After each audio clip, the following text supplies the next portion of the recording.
Guys, welcome back. It is your favorite Gimp with a Limp, and you might recognize the board that I have out in front of me, and these are actually extra boards now, because this is going to be a preview video of Age of Dogfights World War II. World War II, not one, two. This is the demo edition, so this is the preview copy of the one that is getting ready to come to Kickstarter again.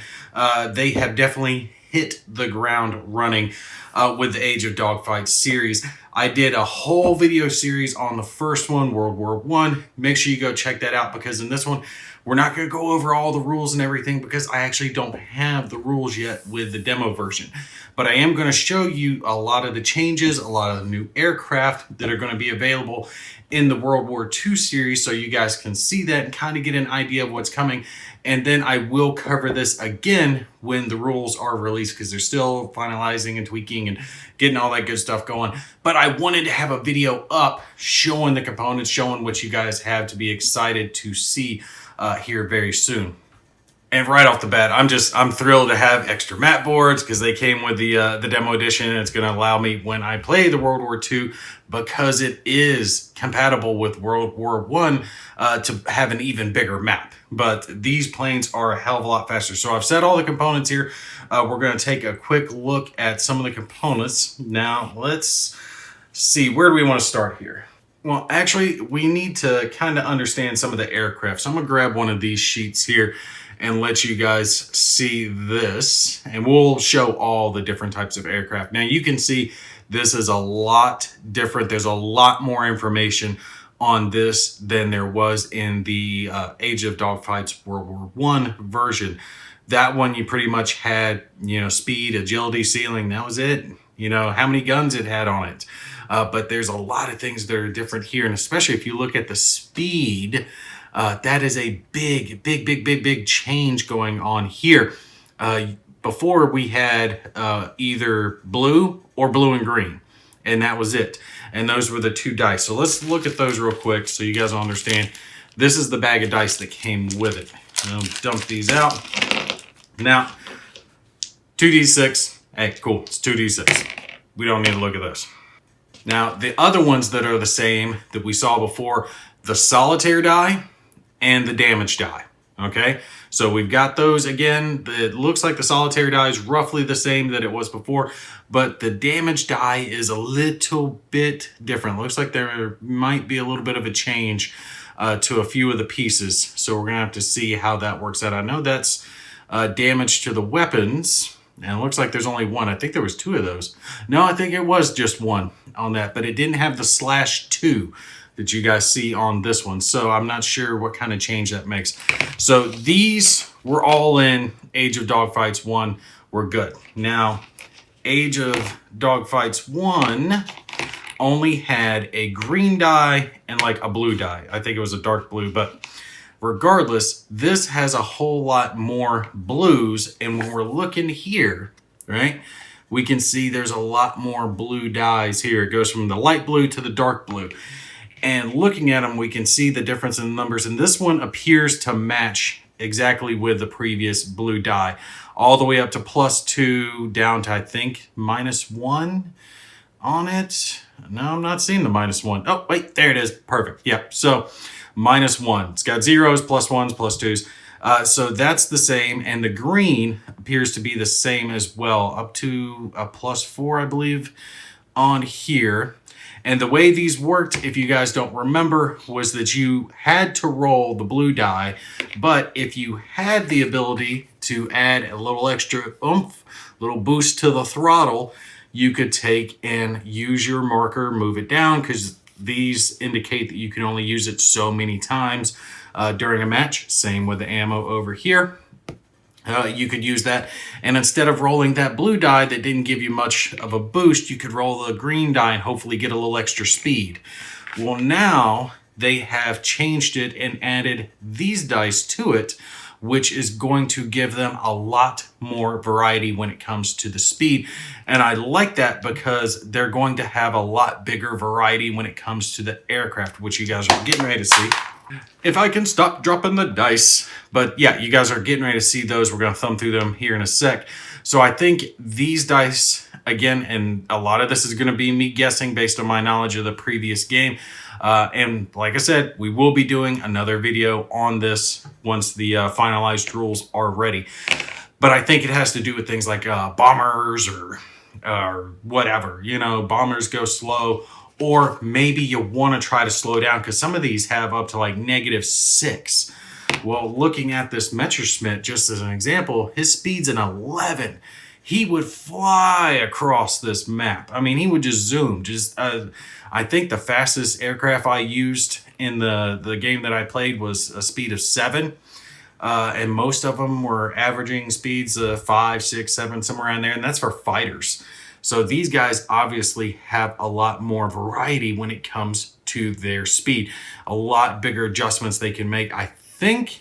I'm guessing here that you can pick between the blue dies whether or not you want to try to slow down or stay going a little bit faster. And then again, you have the choice to try to throttle boost, get a little more thrust going with the green die. Agility's the same, tells you how many times you're going to turn, but there are some symbols there, and I believe those are going to be the symbols that have to do with things like our acrobatic maneuvers. Ceiling, right? Ceiling, how high they can go. That's where we get into these, which is also different as well. Level 12. I think what was the highest we saw before? I think 6 was like the highest most aircraft could get, and maybe some could get up to like level 7. So yeah, obviously the aircraft during this period of time had access to oxygen, things like that. They could have a much higher ceiling. And the thing is, some aircraft were better at diving or climbing, and I think that's where these other numbers next to it are going to come into it.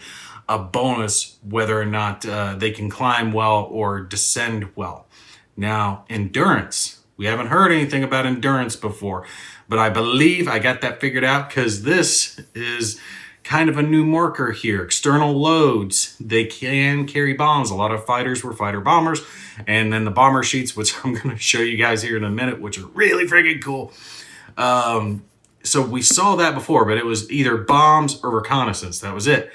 Well, now it's got this little like teardrop symbol, right? That is fuel.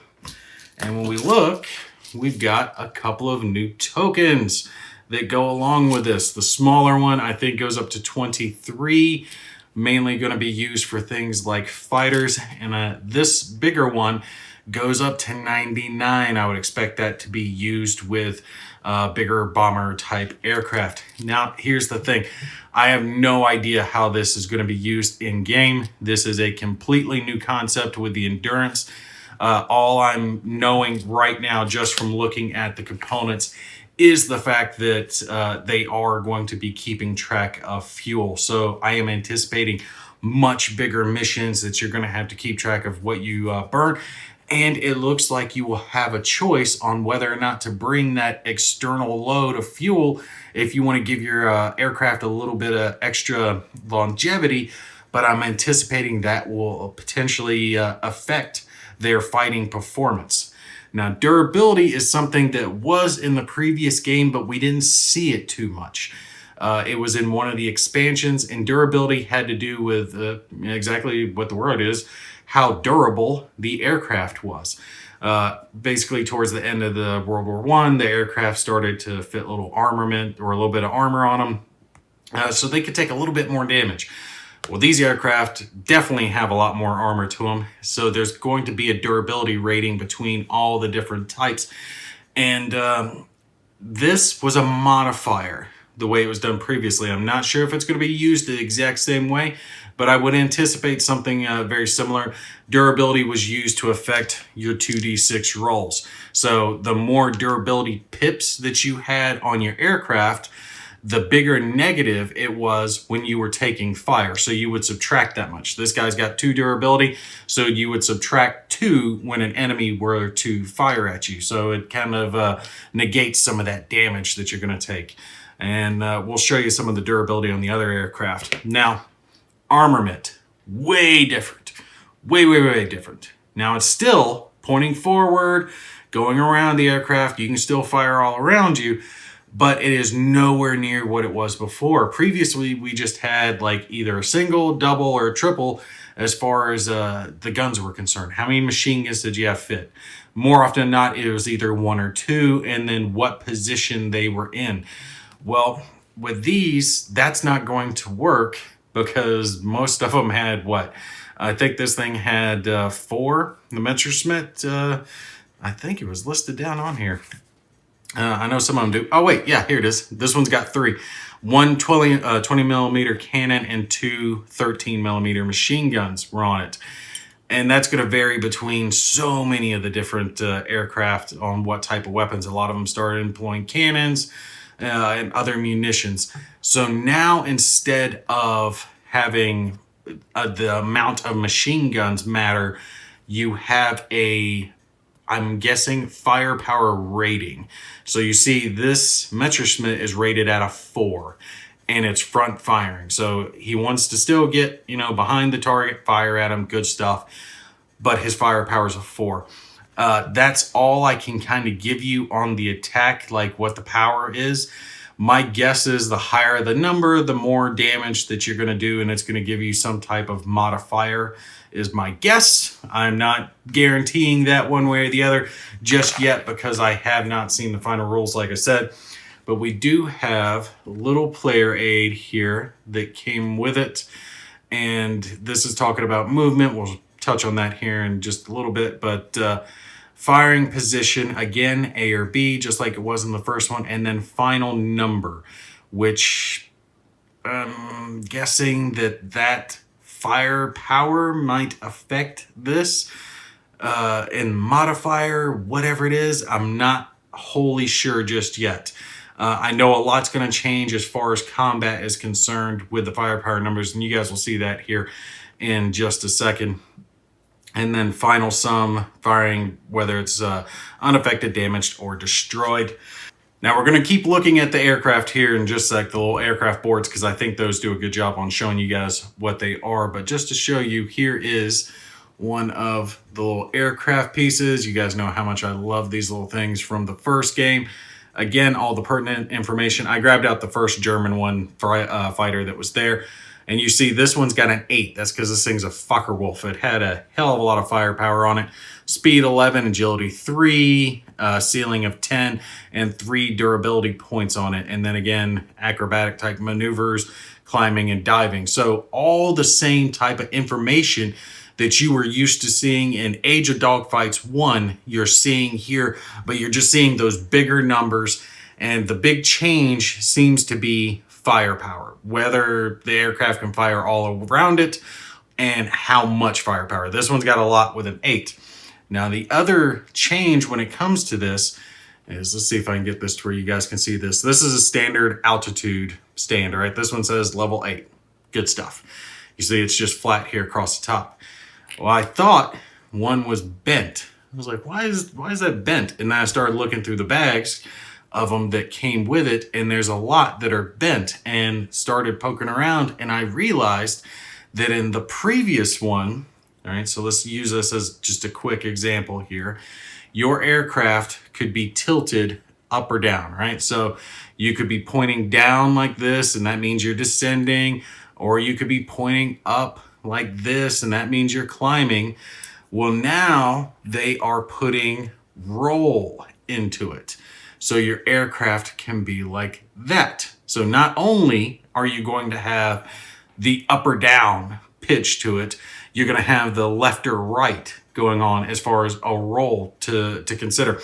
So that's going to change the outcome in some of the pieces.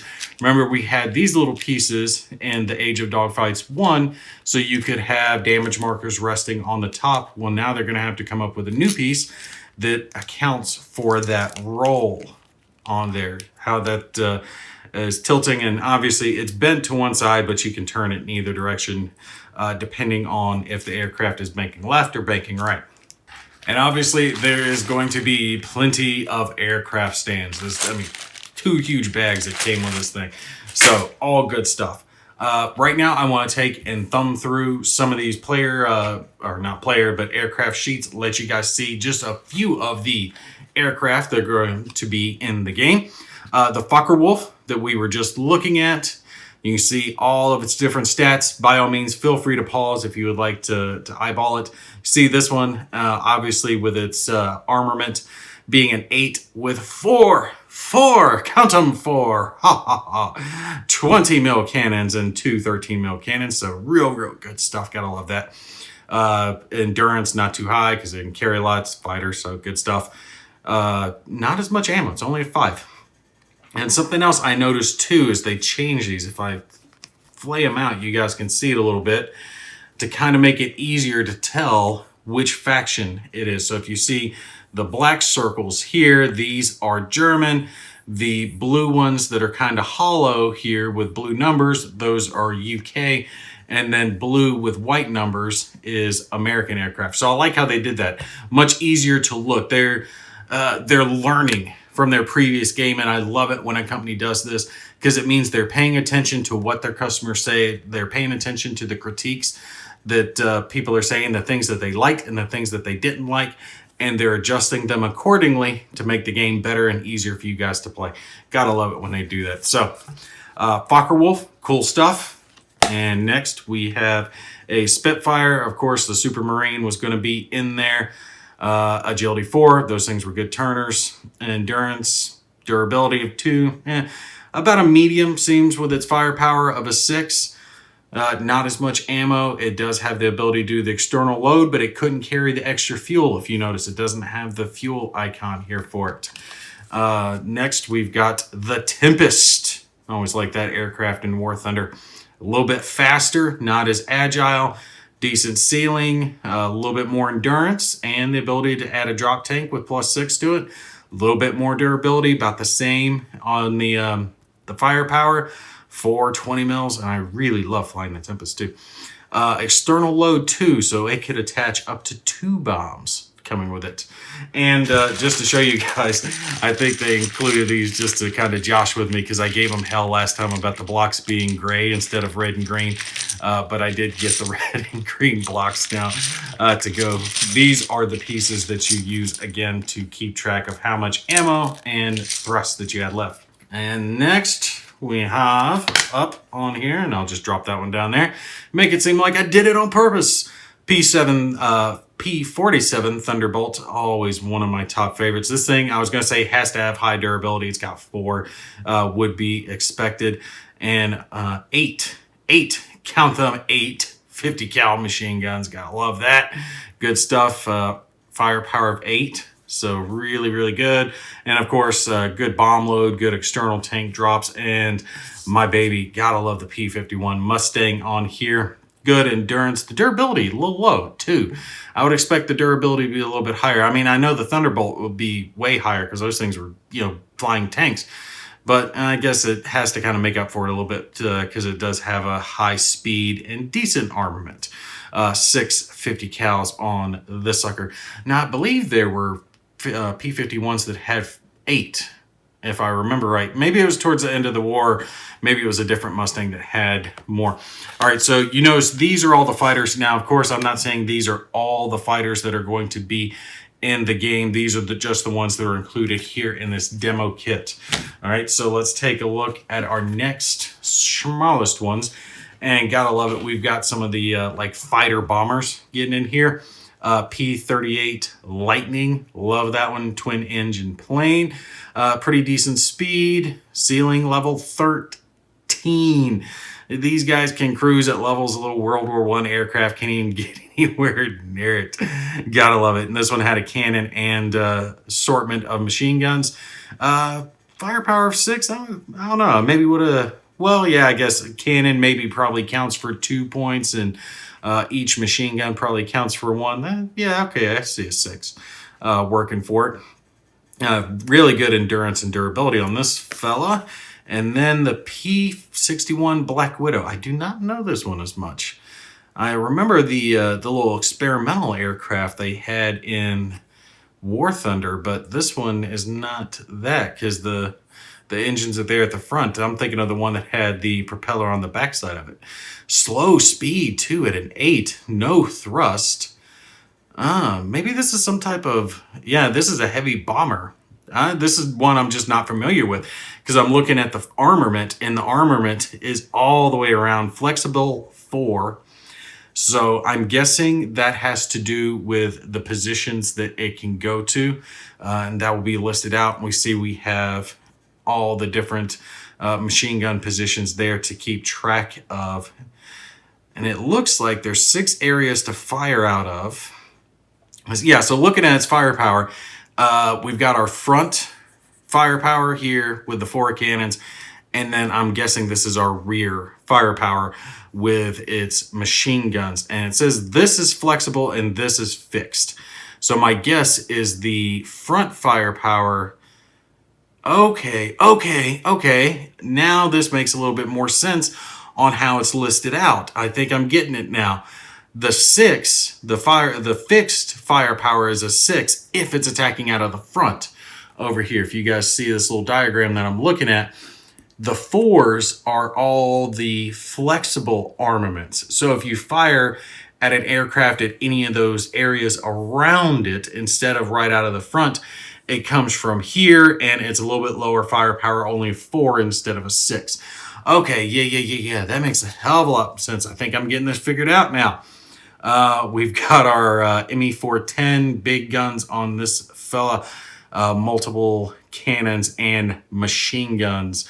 And it looks like its flexible load is just not that good.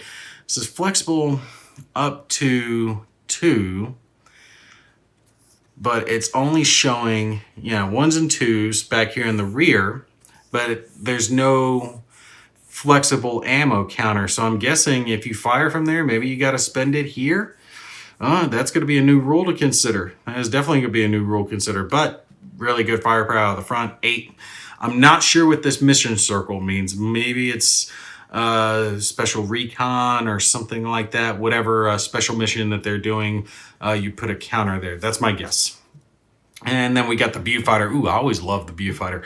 Ooh, fixed armament of 10 to the front because those things just kick butt. Gotta love them. But flexible is only a 1. Barely had anything firing around it. Durability of 4, though. Thing was a beast. Could take a beating. All right, so these are like our medium bombers, heavier bombers, bomber fighters, those type aircraft on these medium sheets. And then we have some smaller strips here. And the big boys are on this. Let me hold this up for the camera in a way to make you guys see it much easier. B-17 Flying Fortress right here on the front. Obviously slower. And it looks like it only has a choice of those 2 dice to pick from. So it looks like it's the 2 darkest. I would expect it to have, well, that's probably right. That probably makes sense because it's not going to be as agile. So it probably doesn't have the ability to kind of like potentially stop on a dime and turn and do things like that. It's just going to putter along and do its little flying tank mission. So, okay, that makes sense. But obviously, the less agile the aircraft is, the less dice selection it's going to have when moving. Agility 2, not good. Ceiling of 10, I would actually expect the ceiling to be higher. Endurance 44, it can fly forever. Durability of 6. Now, I am anticipating that the box around those durability dots means something because it did mean stuff. In this, like the agility here with the box around it means it's slower turner, can't turn 2 turns consecutively. So that box will obviously mean something. A lot of bombs, 8 bombs that it can carry, so good stuff. Well, it says 8 here, but it says 7 there. Might be a typo. I have to message him about that one, see if that is a typo. No fixed armament and up to a 7 firepower, depending on where it is shooting the aircraft. And again, here, if you guys are looking at that icon, that's the different firepower amounts depending on where it's firing. And I'm not sure exactly what the numbers mean. I'm sure it has to do with the altitude at that direction. You know, whether or not they're level with the aircraft, above it, below it is my guess. Determines on what type or maybe how close. We're going to have to wait for the final rules to see that. But B-17, gotta love it. 262, got a jet aircraft on this thing. Does have fairly high firepower, but it's got 30 mil cannon, so it would be expected. Not that agile, but speed of 15, so it's faster than shit. Durability is crap, so this is pretty much just a little baby fighter. Let's see, Meteor. So we are getting into the beginning levels of jets. So you are going to have a few early level jets in this thing. Good stuff. Love that. And what do we have next? The Heinkel 177, just another big bomber, being able to bomb in multiple different directions, slow, ponderous, just like the B-17, the Junkers 88, speed 7, a little bit more dice to pick through, not as durable, and flexible firepower only up to 4, so really not that good of a bomber. I anticipate a lot of good bomber missions for this game with all the bombers that we're going to have.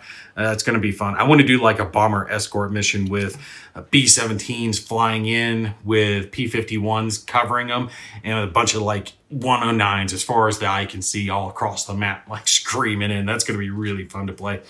Lancaster, decent firepower. Durability, again, you see durability with the box around it, so obviously it does have a meaning. Blenheim, with really crap firepower, 3, slower, not that good of a bomb, can't carry too much. B-25 Mitchell, kind of a slower medium bomber, twin-engined, fixed, does have a fixed of 3, and then up to 7 variable around it, or not variable, flexible around it. And this one was interesting.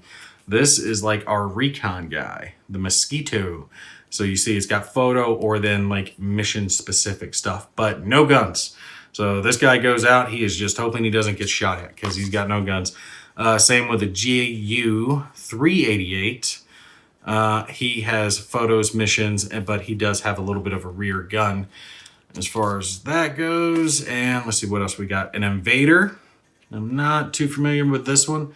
No guns. Yeah, we always like guns. We need guns. We're Americans. We love guns. And we're back to the B-17. So these are the aircraft that came with the game, just as a little example. All right, and just so you guys can see this, I'm going to hold it real close to the camera.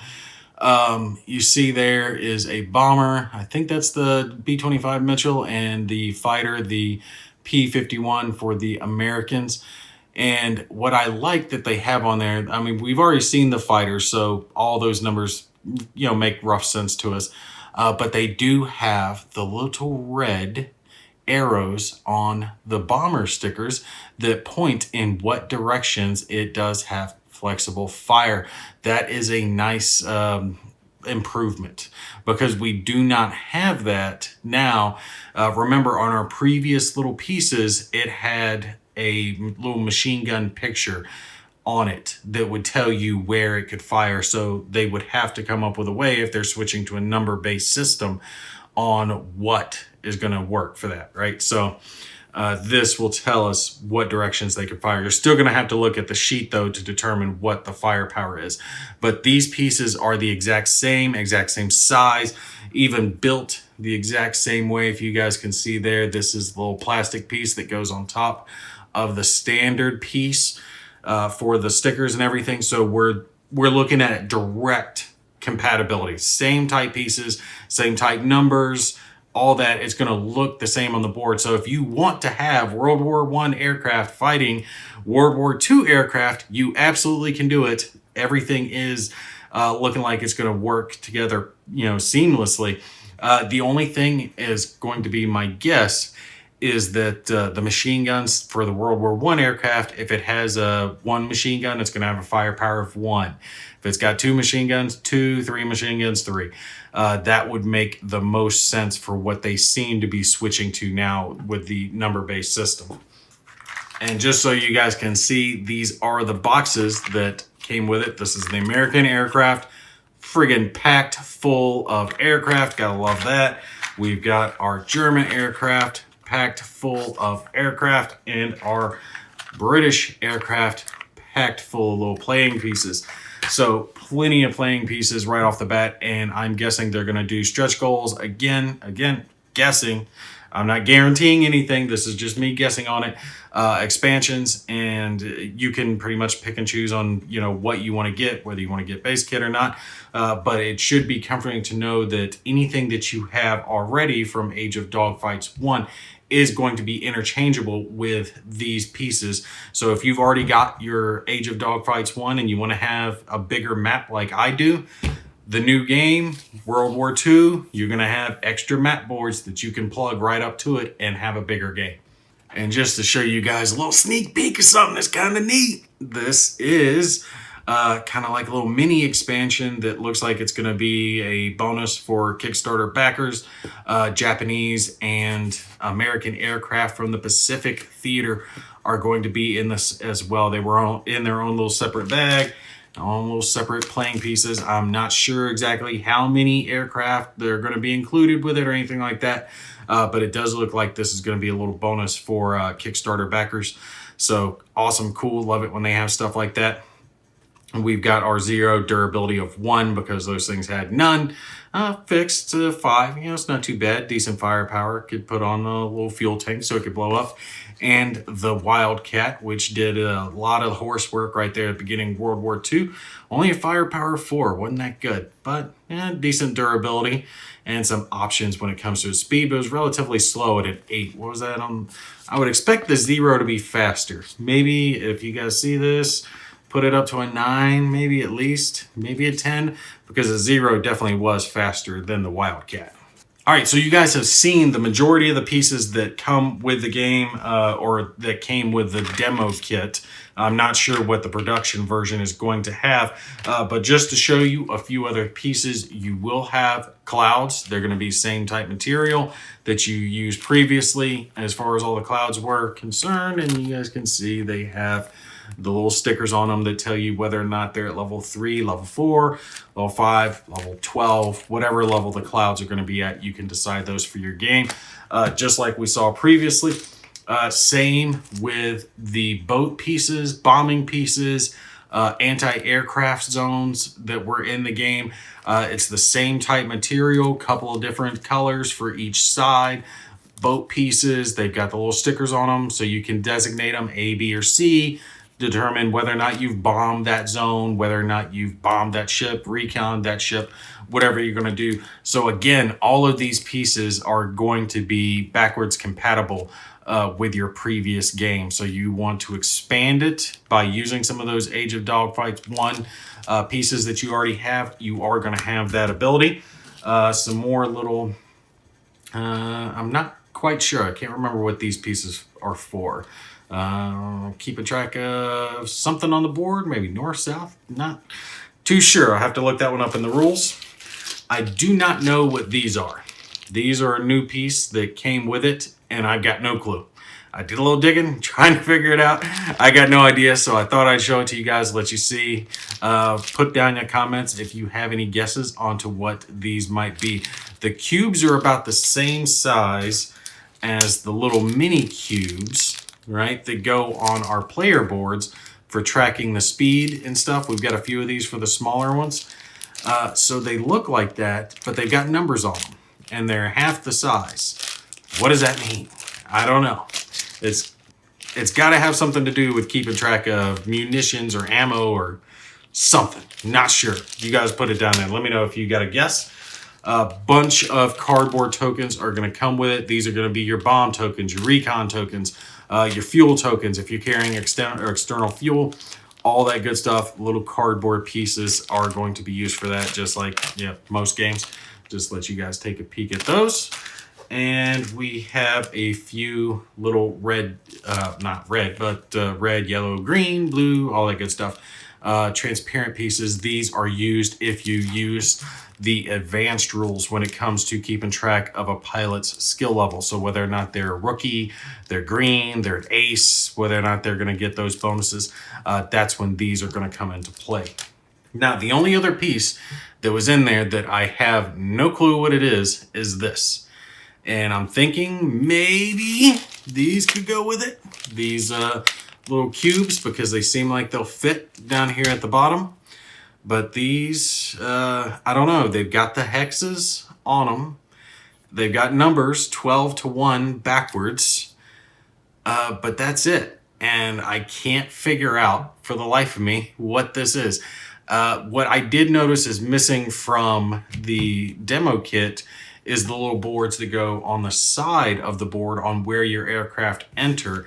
So it could be possible that these are the replacement for those. They could be switching to that instead, but I am not sure on that. I guess we will wait and see and find out what these things are. And the only other piece you guys haven't seen is the damage marker pieces, which are going to be the same as before, but these are just some prototype ones that are just lightly colored green, yellow, red, you know, whatever damage color pieces. So expect those to be the same as they were before, little plastic pieces that you would put on the top of the aircraft to signal what type of damage they had taken. All right, so that's the basic gist of what I have got in the demo kit thus far. I will be showing a little bit of in-game action when the rules are finalized. I just wanted to get this up sooner rather than later. That way the designers of the game could use it to help advertise a little bit, help get the word out that they are going to come to Kickstarter. Because I gotta say, Age of Dogfights was a sweet gem.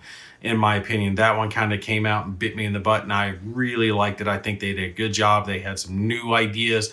They brought something fresh to the table that we hadn't seen necessarily before.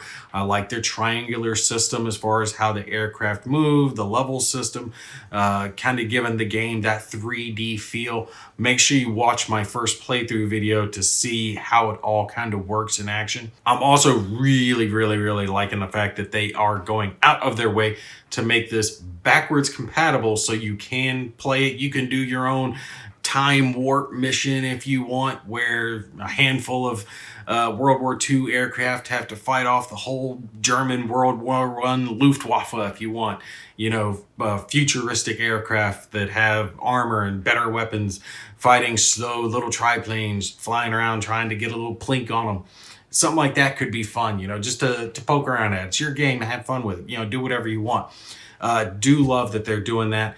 And I do believe they are looking into doing even a further game in the series of a modern version where they go much farther with it into more modern jets, missiles, all that type stuff. I'm not sure how they would change the rules to accommodate that, because the map board would have to get a lot bigger, because if these guys are averaging fighter speeds of 11, 12, 13, then those jets would have to be, what, 20? They would cross the board in one move to fly off and turn around. They definitely have to have a bigger map for it. We'll have to figure out how they're going to do that one. But you guys stay tuned. Like I said, I will have a show of the game in action. Very much looking forward to getting this one back to the table, seeing how the new altitudes are going to work, how it's going to work with rolling the aircraft, seeing how endurance is going to come into play now that we're going to have to keep track of fuel, how the new armament system is going to work with now a firepower number versus having just a number of machine guns to keep track of. The different levels of durability all coming into play, a lot more bombs coming into play. Looks like this is going to be one real nice game. It's kind of like they warmed themselves up with World War I and they're just hitting the ground running with World War II. Definitely looking forward to this one. You guys make sure you keep it on your radar, and I will put up a little notification when it comes to go to launch on Kickstarter.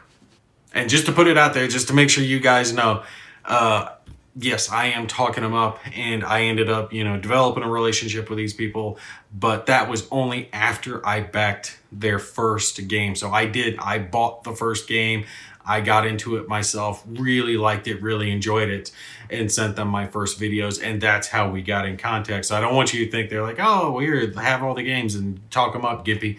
Nope, I bought into it and got into it and really liked it at the start, and that's how we got to talking. So I liked them from get-go before, you know, they sent me stuff. But the fact that they sent me stuff, of course, come on. I mean, who's not going to like that? I love early copies. I'm not going to lie. I love getting my hands on something just a wee bit early and getting to play around with it. But if you guys have any questions, anything you want to see played, some rules explained, stuff like that, by all means, put it in the comments, put it down below.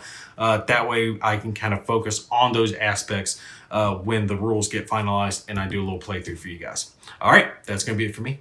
Y'all take care. I'll see you in the next one.